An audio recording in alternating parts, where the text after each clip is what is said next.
Hi, thanks for joining today. I'll be making meal prep for the week. I am on WW. You don't have to be on WW to watch this, but I'll be including all of the points in the description. And I'm also nursing, so I have extra points, so I'll be including kind of any swap outs you can make if you want to like lower the points for any of these recipes that I'll be making. So let's go ahead and get cooking.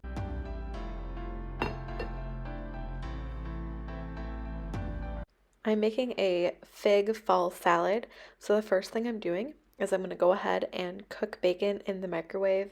You can cook it however you prefer, like, in the air fryer, in the oven, on the stove, whatever you'd like. Once the bacon cools a bit, I'll go ahead and cut it up. I don't think I've ever actually eaten figs before. I've eaten like fig Newtons, but never like dried or fresh figs. But anyway, I'm going to chop these up into smaller pieces. Before the bacon, I'm actually going to make the dressing.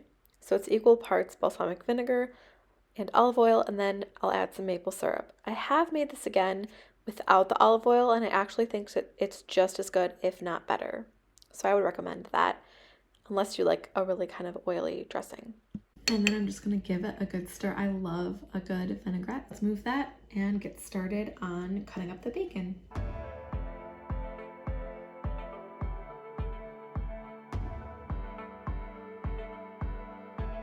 The original recipe calls for goat cheese.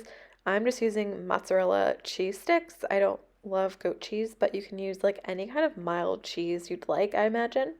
Here are all of the components for the salad. So I have just the cut up figs, the cheese, the bacon. I am going to go ahead and cook just the rest of the pound right now, and that dressing. Here I am making it the next day. We absolutely loved this salad. Like I said, I just started to remove the olive oil after like the first couple of times we had it, but it's super delicious. The bacon adds a nice kind of crunchy saltiness. The figs have sweetness, and I can't forget about the dressing, which we absolutely love. I just love it on a bed of arugula. I would really recommend this recipe.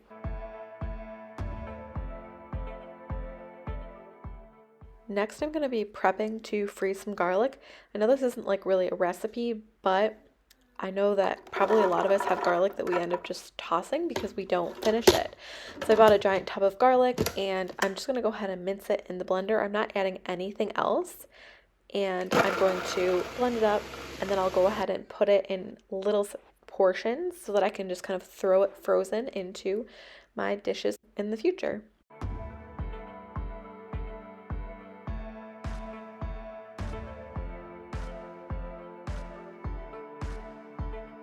For breakfast, I'm going to be making some apple pie stovetop granola.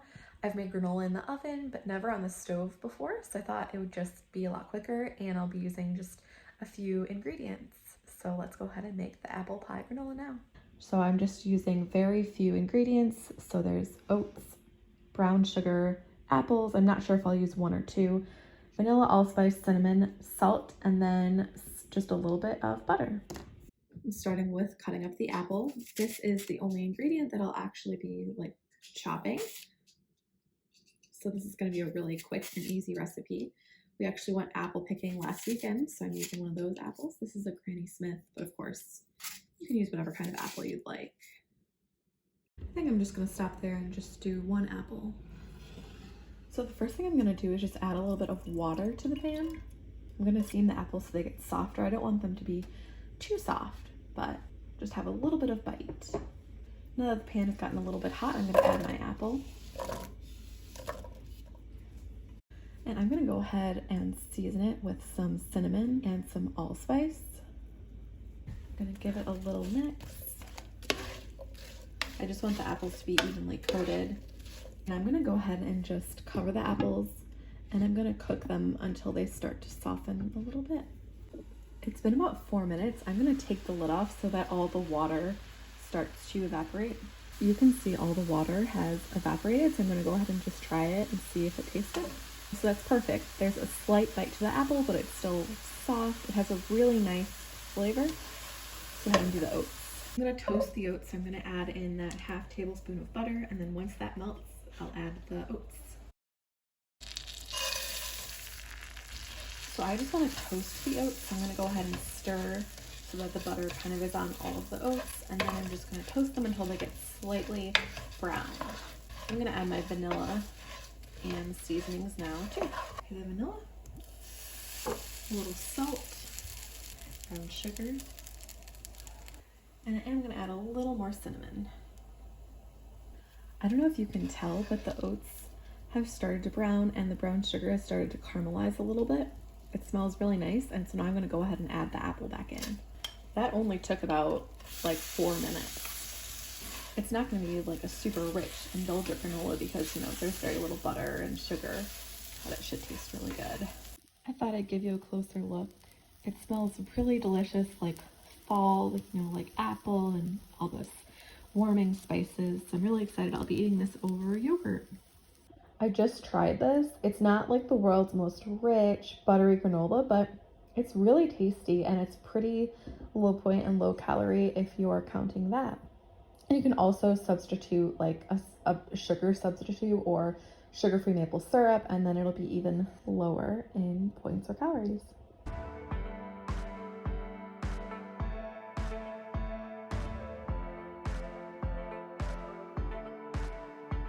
Today's Sunday. I did do some of the meal prep yesterday, but I do kind of have a list of everything I want to make and just the one recipe I'm using. And I also cleaned out the fridge. You might not be able to tell because I have already made some stuff, but my husband's out getting the groceries, so when he gets back, I'll be able to refill the fridge. The first thing I'm doing is I'm removing those balls of garlic from this dish, and I'm going to go ahead and just put it in a Ziploc now that it's individually frozen, and I'll go ahead and throw it back in the freezer for when I want to use it. I'm going to be making lemon ginger shots, so I'm just using 5 lemons. I'm going to use the juice, some ginger, coconut water. I'm not going to use this whole thing, cayenne, and then I am going to add some apple cider vinegar, which is not in the original recipe. Now I'm squeezing all of those lemons into the blender, using a mesh strainer so I catch any of the seeds. I cut the ginger up in smaller chunks. I did read that you can just leave the skins on, so I'm just going to go ahead and drop these in the blender. I did wash the skins really well. I'm adding the cayenne next. This is 1 cup of coconut water. I'm going to shake up the vinegar, and I'm going to add probably just a tablespoon. Everything's in there, so we're going to go ahead and blend it up.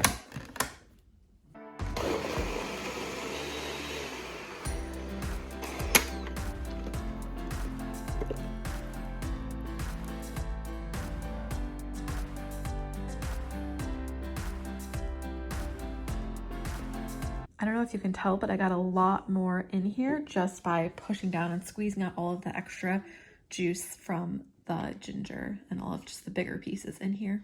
I figured I'd go ahead and try some so I can let you know how it is. It's strong, it's spicy, but hopefully it has good health benefits. I'm gonna get started on kind of the cheeseburger toasted sandwiches. So I have 2 pounds of ground beef. I have some Velveeta slices. I'm gonna add tamari to that along with one of those garlic cubes that I froze, salt, pepper, and then buns. And if I add anything else, I will let you know. You can definitely use like ground turkey, ground chicken, or something different if you want to use less calories or points. So let's go ahead and get started. I'm gonna go ahead and cook the ground beef.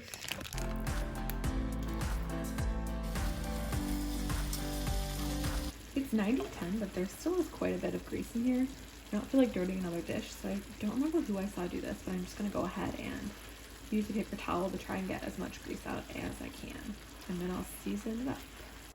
I'm gonna season it with tamari. You can use soy sauce. I love tamari or soy sauce in ground beef. I'll do salt, pepper, oregano, and throw in one of those garlic cubes.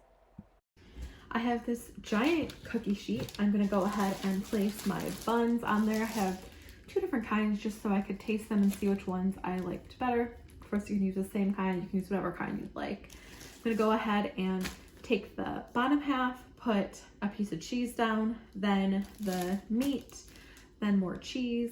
You can add like pickles, mustard, ketchup, anything like that. And then I'm gonna bake it in the oven. are ready to go. You could also kind of put some butter or oil, garlic, or like sesame seeds on top, but I'm just trying to keep it kind of lower in points and calories. So I'm gonna go ahead and pop this in the oven at 350 until they kind of turn a little bit golden and until the cheese is melted. These just came out of the oven. Here's how they look. I can't wait to eat them for lunches for this week. I'll let you know how they are when I try it. I thought I would go ahead and insert what we had for lunch. So we really liked these. They were tasty, and it was nice just to have lunch ready for the week. I'm gonna make some healthier chocolate peanut butter cups. I'm gonna be using these Lily's Baking Milk Chocolate chips. A whole bag. I'm gonna add a tablespoon of coconut oil, a dash of vanilla. I'm gonna add just a tiny bit of salt. I'm gonna microwave this for about a minute, just until the chocolate barely melts. I'm gonna pour the powdered peanut butter in the bowl. I have made this recipe before, but it was a while ago when I first started the channel. I'm gonna be adding a little bit of monk fruit sweetener just because this peanut butter powder is not all that sweet. A couple of tablespoons of almond flour. I'm gonna mix that up, and then I'm just gonna add some water. I still want it to be pretty thick since it's gonna go inside the peanut butter cups, but for now I'm gonna set this aside and work on the chocolate, and then I'll get back to this. So I just microwaved this for a minute, and I'm just gonna stir it. It probably will all melt just by stirring it, even though you can see there are still some chunks. I'd say you could lower, the points and the calories by just making smaller peanut butter cups. But these are like the perfect size. I'll show you the size that we're gonna make them. Also, these are only 3 points each, or 2 for 5, whereas a normal Reese's cup is 1 for 5 or 2 for 10. And we're gonna come back to this. So I'm just gonna add water so it thins out a little bit. I think this looks like a nice consistency, so I'm gonna go ahead and work with that. I have this mini muffin like silicone tray that I'm gonna go ahead and use for the chocolate peanut butter cups. Basically what I'm gonna do is just cover the bottom of this just until it's covered with chocolate. I don't want it to be like too thick. I like kind of a thinner chocolate layer. It doesn't really matter if the chocolate kind of gets on the outside. It's actually really easy to clean this tray. You can see they're not quite all the way covered, but now they're perfect. Now I'm just gonna go ahead and add the peanut butter. I just kind of add a dollop in all of them.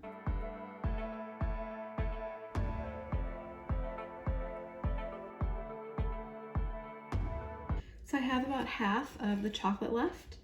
I'm gonna go ahead and cover it on top just until it kind of covers that peanut butter. And again, we can kind of tap it down to even it out a bit.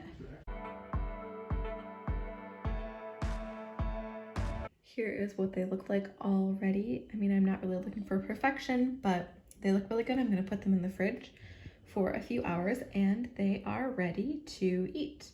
These have been in the fridge for a couple of hours. They probably should solidify a bit more, but I just thought I would kind of take one out and so we can kind of see what it looks like.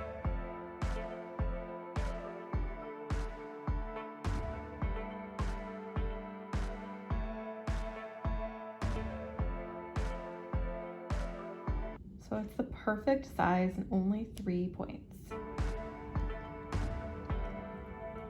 Super tasty. A really nice peanut butter flavor. Really good. That's everything that I prepared for the week. I was going to do more snacks, but I didn't get the items I needed from the grocery store. So the lemon ginger shots used a lot of lemons, so I did take some of them and I just cleaned my kitchen sink with some baking soda and the lemon that I had left over. It worked pretty well and it smelled nice and fresh. I thought I would go ahead and include what we got for groceries this week at the end of this video. So got some baby food. My 7-month-old is currently eating kind of the 1-ingredient baby foods. I did stock up on some peaches just in case like we need something really quick to eat, something healthy. Got that. Evaporated milk. That's for, I'm going to be making a chicken and dumpling recipe. I stocked up on these Lily's chocolate chips. I really like them. They're like lower in calories and points for those in Weight Watchers. Got some Cliff Bars for my husband. I got thyme and sage. I got some of these salt and vinegar like Ritz Crispin things. They're really tasty and low in points. Got some dark brown sugar, celery. I'm gonna be having this for snacks and also kind of for that chicken and dumpling recipe. I got some of these rolls. I got 2 different kinds just because when I order, they sometimes don't have everything. I got almond milk. I also got just regular skim milk. I got shredded carrots for that same chicken and dumpling recipe. Baby arugula. I got more for that salad, that fig salad. I got a couple things of Parmesan. We love Parmesan. It's really tasty. I'm doing a butternut squash kind of pasta with Parmesan, and I got some just cubed frozen butternut squash just to make it a lot easier to do the recipe. I got some old-fashioned oats. I got some vanilla yogurt. I got applesauce back there. I got some of these Hue Gens as well as these chocolate bars. The Hue chocolates were on sale. I also got some onion powder and raisins for the celery with peanut butter and raisins. Also, my toddler loves having raisins on her oatmeal. Chopped walnuts. I got this really kind of fun little free package with my order from Whole Foods. And I got this Milk Bar confetti cookie. I've heard about Milk Bar cookies, so I'm excited to try that. I got some meat, some ground beef. I'm gonna be doing that cheeseburger kind of sandwiches that you'll see. My husband and I were debating if you called, since they're not like normal cheeseburgers, can you really call it a cheeseburger sandwich? Leave it in the comments below what you think. I got some chicken breast. I got some bread, pasta. This is for that butternut squash pasta recipe. Bananas, we eat a lot of bananas. Yogurt, we also eat a lot of yogurt. I got these chicken nuggets. These are really, really good chicken nuggets. They're definitely our favorite. If you haven't tried them, really good. They're a little more expensive, but the quality is just so amazing. I got some Velveeta slices. That's for the cheeseburgers that you'll have seen. A lemon, chicken broth. I also kind of got cinnamon rolls and some of the biscuits. The biscuits are again for that chicken and dumpling soup, and then the cinnamon rolls, they were just on sale if you got 3, so I got 3. So that's everything. Thanks for watching. I hope you enjoyed this video. Don't forget to subscribe for more. I do post every single week, and I always include the WW points in the description of all of my videos. I am really excited for kind of all the food that I've prepped. It'll be nice to have snacks just ready to grab, and lunch is ready, breakfast ready. So I'm excited about that. I hope this kind of gets me kick-started back into losing weight. I have a 7-month-old and she just turned 7 months, and I have a 2.5-year-old. So I'm really looking forward to what I'm eating. I will see you next time. Bye.